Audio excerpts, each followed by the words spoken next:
ఈ శాకంబరి కిచెన్కి స్వాగతం. శాకంబరి కిచెన్లో ఈవేళ కుంకుమ పువ్వుతో చెంచం ఎలా తయారు చేసుకోవాలనేది చూపిస్తున్నాను అనమాట. దీనికి నేను 2 లీటర్ల పాలు తీసుకుని కాగబెట్టి వాటిని కిందకి దింపిన తర్వాత ఒక పావు కప్పు వెనిగర్, పావు కప్పు నీళ్లు పోసి మిక్స్ చేసి బాగా ఈ పాలల్లో పోసి బాగా తిప్పితే 1 నిమిషానికి పాలన్నీ కూడా విరగడం జరుగుతుంది అన్నమాట.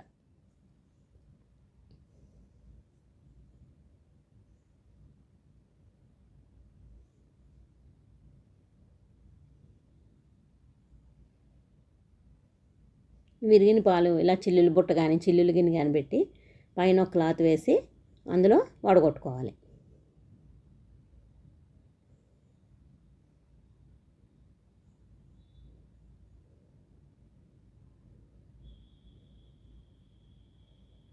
పైన ఈ వడగొట్టిన ఈ పన్నీర్లో 2-3 సార్లు మనం మళ్ళీ మంచినీళ్ళు పోసి బాగా వాష్ చేయాలన్నమాట. ఎందుకంటే ఈ పన్నీర్లో ఉండే పులుపు అదంతా కొంచెం కిందకి దిగిపోవడానికి 2-3 సార్లు మనం దాన్ని బాగా చన్నీళ్ళతో కడగాలన్నమాట. కడిగిన తర్వాత ఈ మొత్తం ఈ మూటను దగ్గరగా తీసుకొచ్చి ఈ విరిగిన పాల విరిగంతా కూడా బాగా పిండాలన్నమాట. ఒక్క చుక్క నీళ్ళు కూడా లేకుండా మొత్తం అంతా పిండడం వలన అందులో ఉండే నీరంతా పోతుందన్నమాట.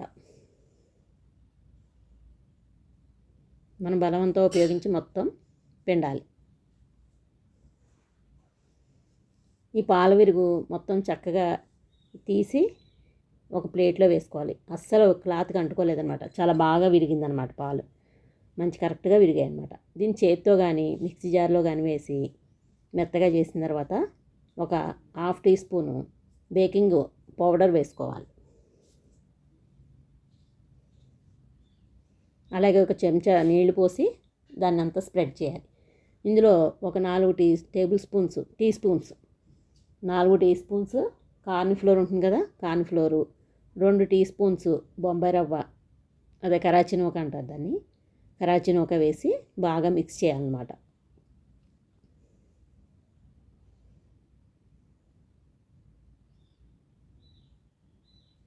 మిక్స్ చేసిన తర్వాత ఈక్వల్ పార్ట్స్లో తీసుకుని మొత్తం వీటిని చిన్ని కణికల షేప్లో తయారు చేసుకోవాలి. మొత్తం 2 లీటర్ల పాలకి ఇన్ని అయ్యాయి, చూసారు కదా.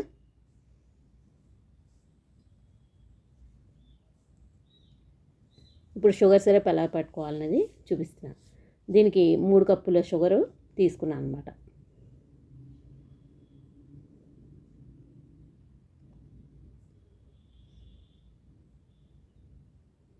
ఒక 2 కప్పులు నీళ్లు పోసి స్టవ్ మీద పెట్టి మరిగించుకోవాలి.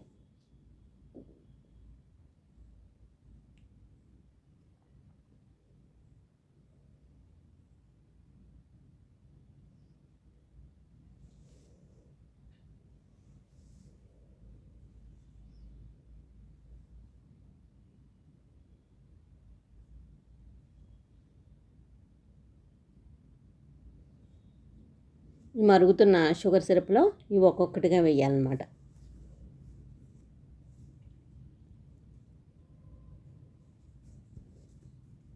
ఈ పనీర్ రోల్స్ అన్నీ వేసిన తర్వాత మూత పెట్టి పక్కన ఒక 1/2 లీటర్ నీళ్లు మరగబెట్టుకుంటూ ఉండాలి. చూసారా, ఇవి ఒక 10 నిమిషాల తర్వాత ఇలాగా పెద్దగా అయ్యిందనమాట. ఇవన్నీ కూడా ఉబ్బి పెద్దగా అవుతాయి. మనం వేడివేడి నీళ్ళు పక్కన పెట్టుకున్నాం కదా, వాటిని ఒక గరిటె తీసుకుని చక్కగా చుట్టూ ఒక గరిటెడు నీళ్ళు, మధ్యలో ఒక గరిటెడు నీళ్ళు పోసి మళ్ళీ మూత పెట్టి ఉడికించుకోవాలన్నమాట. ఈ షుగర్ సిరప్ అంతా క్రిస్టలైజేషన్ కాకుండా, అలాగే మొత్తం అంత దగ్గర కాకుండా, అలాగే ఉడకడానికి కూడా ఆ షుగర్ సిరప్ కరిగి చక్కగా ఇవన్నీ ఉడుకుతాయి అన్నమాట.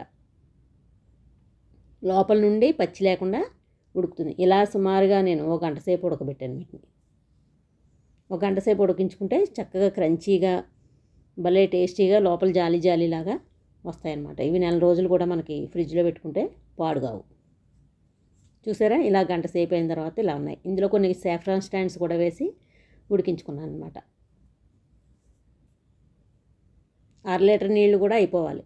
ఇప్పుడు ఒక ప్యాన్లో ఒక 1/2 కప్పు క్రీము, ఒక 1/2 కప్పు పాలు, 1 కప్పు మిల్క్ పౌడరు, ఒక 5-6 చెంచాల షుగర్ సిరప్, అంటే ఇందులోనే మిగిలింది ఉంటుంది కదా మనకి, ఈ చెంచం చేసుకున్న మిగిలిన ఆ షుగర్ సిరప్పే ఇందులో వాడానమాట. అలాగే ఒక స్పూన్ నెయ్యి వేసి బాగా కలిపి స్టవ్ మీద పెట్టి కోవా చేసుకోవాలి మనం ఇప్పుడు.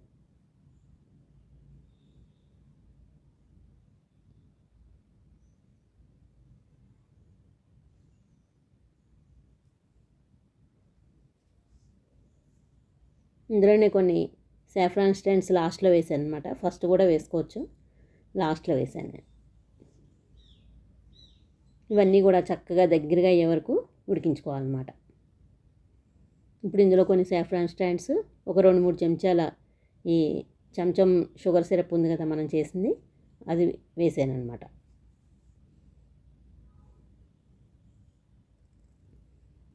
వేసి మొత్తం ఈ కోవా అంతటికి కూడా పట్టేట్టుగా మిక్స్ చేశాను.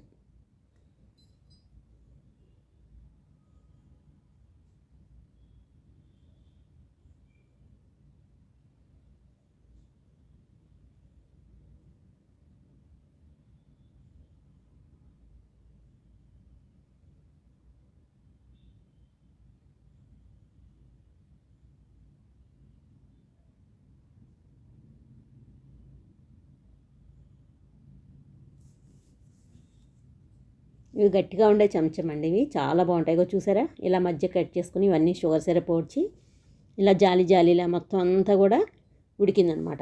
లోపల నుండి చక్కగా మంచి బాగా అయ్యాయి అనమాట ఇవి. ఈ మధ్యలో ఈ ఫిల్లింగ్, ఈ కోవా ఫిల్లింగ్ పెట్టి అన్నిటికీ కూడా అలాగే మధ్య కట్ చేసి కోవా ఫిల్లింగ్ పెట్టి పక్కకు పెట్టుకోవాలి.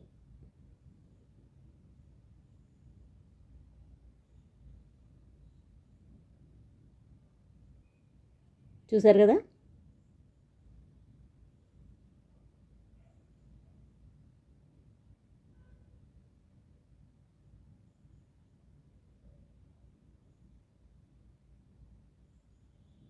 కొన్ని సాఫ్రాన్ స్టాండ్స్లో 2 చుక్కలు నీళ్ళు పోసి పైన ఇలాగా డెకరేట్ చేసుకోవాలన్నమాట. అంతే, ఎంతో టేస్టీగా ఉండే బెంగాలీ రెసిపీ చెంచం, సాఫ్రాన్ చెంచం రెడీ. ఈ రెసిపీ మీ అందరికీ నచ్చినట్టయితే ఒక లైక్ చేయండి, షేర్ చేయండి, సబ్స్క్రైబ్ చేయండి, నా ఛానల్ని గ్రోత్ చేయండి. ఈ వీడియో మీరు అందరూ చూసినందుకు ధన్యవాదాలు.